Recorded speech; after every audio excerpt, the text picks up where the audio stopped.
Good morning and welcome to Mission Control Houston and the International Space Station Update Hour.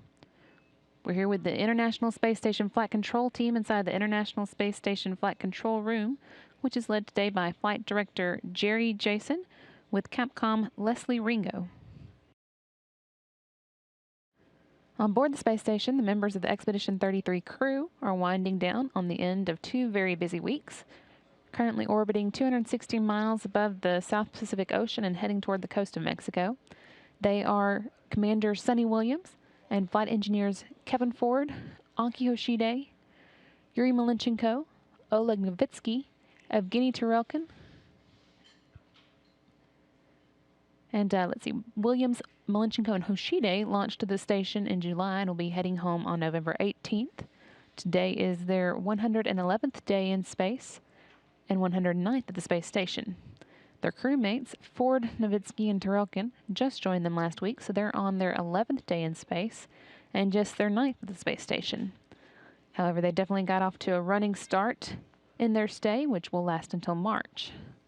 The most recent of the big events that have been taking place this week is, of course, yesterday's U.S. spacewalk. Ford helped Williams and Hoshide on into their spacesuit and out the door for what turned out to be a 6-hour and 38-minute spacewalk.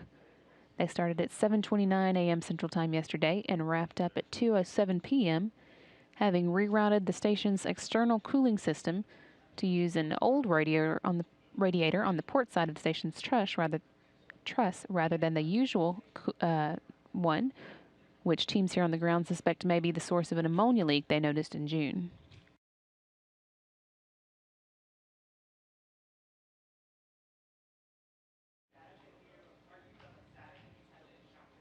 A few views here from that spacewalk.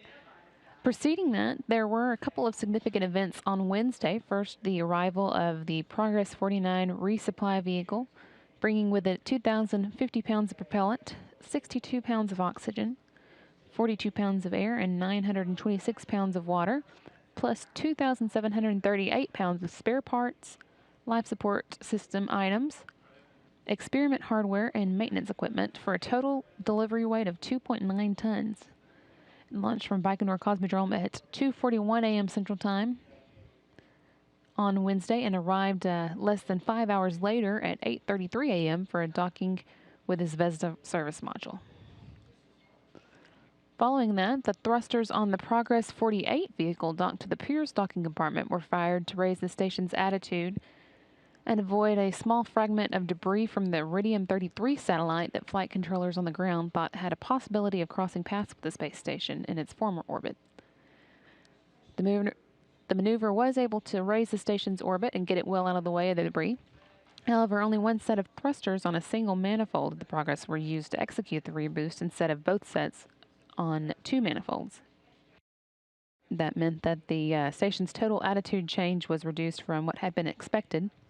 The single manifold selection was the result of a software configuration. And all the burn lasted 10 minutes and was automatically terminated by the thruster cutoff limit. Regardless, as I said, the station was still able to get out of the way of the debris, and the crew were never in any danger. In the end, the reboost increased the station's altitude by 0.18 miles at the apogee and 0.49 miles at the perigee. The station's now orbiting at an altitude of 261.3 by 252.3 statute miles, with all systems functioning normally. And the week kicked off with a farewell to the SpaceX Dragon vehicle, which wrapped up its 18-day stay at the space station with a successful splashdown in the Pacific Ocean. It carried to the station 882 pounds of cargo, including 260 pounds of crew supplies, 390 pounds of scientific research, 225 pounds of hardware.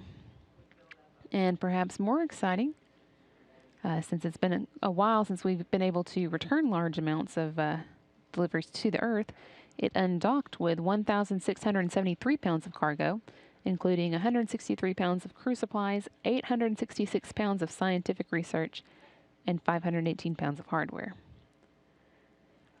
It's another busy day at the space station, and in fact, today marked 12 full years of busy days at the space station. On October 31st, 2000, the Expedition 1 crew launched from the Baikonur Cosmodrome in Kazakhstan on a 2-day trip to the space station, and they became the first crew to live long-term on board it 12 years ago today, on November 2nd, 2000.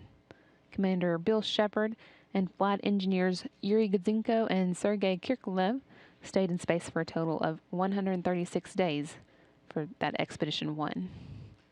That's what's been going on in space this week, and this is Mission Control Houston.